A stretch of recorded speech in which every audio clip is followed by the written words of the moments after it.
പിന്നെ നമ്മളുടെ ഫ്രണ്ട്സ് തമ്മിലെ ഒരാളുടെ ബർത്ത്ഡേ ആയിരുന്നു. അവർക്ക് ചെറിയൊരു സർപ്രൈസ് കൊടുക്കാമെന്ന് വെച്ചു. പിന്നെ ഇത് നമ്മളുടെ കൂട്ടത്തിലെ ഏറ്റവും ഇളയവൻ. ആൾ ചെറുതായതുകൊണ്ട് അതിൻ്റെ എല്ലാ കളികളും അവനിൽ കാണുന്നുണ്ട്. പിന്നെ നമ്മൾ സാധന സാമഗ്രികളൊക്കെ വാങ്ങിച്ചിട്ട് നേരത്തെ ബർത്ത്ഡേ പോയിന്. ഈ ചെറുക്കൻ ഒരു സാധനം പൊട്ടിക്കാൻ പോലും അറിയത്തില്ല. ആ ചെറുക്കനെ നമ്മളിവിടെ ലൊക്കേഷനിലെത്തി. അവരെവിടെ വേണം. ഇതാണ് റെഡ്. അങ്ങോട്ട് വേടാ, ഒന്ന് മുഖം കാണിച്ചിട്ട് പോടാ. പൊട്ടിക്കാനറിയില്ല. പിന്നെ പറയിച്ചിട്ട് എടുത്തതല്ല കേട്ടോ. പിന്നെ ചെറുക്കൻ്റെ ആഗ്രഹം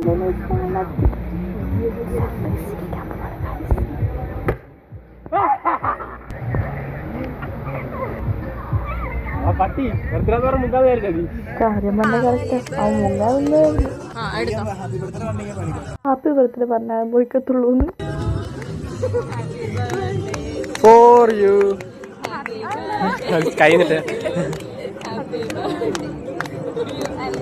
ഹലോ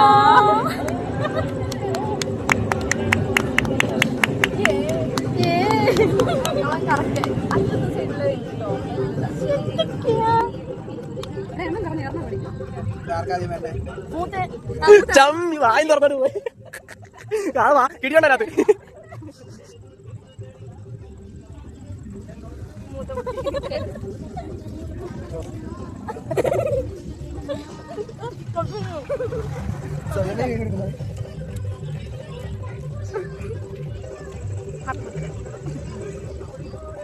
ഓക്കെ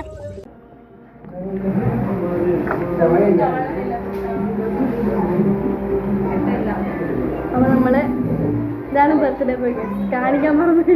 ആ ഇരുട്ടത്ത് കണ്ടില്ലായിരുന്നു. ഇതാണ് അവന്റെ ഒരു സ്മൈൽ. അപ്പൊ നമ്മൾ മദ്യക്കാൻ വന്നെയാണ്. ദിവൽഗാഥ കുട്ടീനെ നോക്കി കോപ്പറായി കടല ക്യൂട്ട് സ്വാരി തുറക്കുകയായിരുന്നു കഴിച്ചവൻ. പിന്നെ ഫുഡ് എത്താൻ വൈകിയാണ് ഞങ്ങൾ അതൊക്കെ നോക്കിയിരുന്നു. പിന്നൊരു കാര്യം, വ്ലോഗ് അവസാനിപ്പിക്കാൻ മറന്നുപോയി.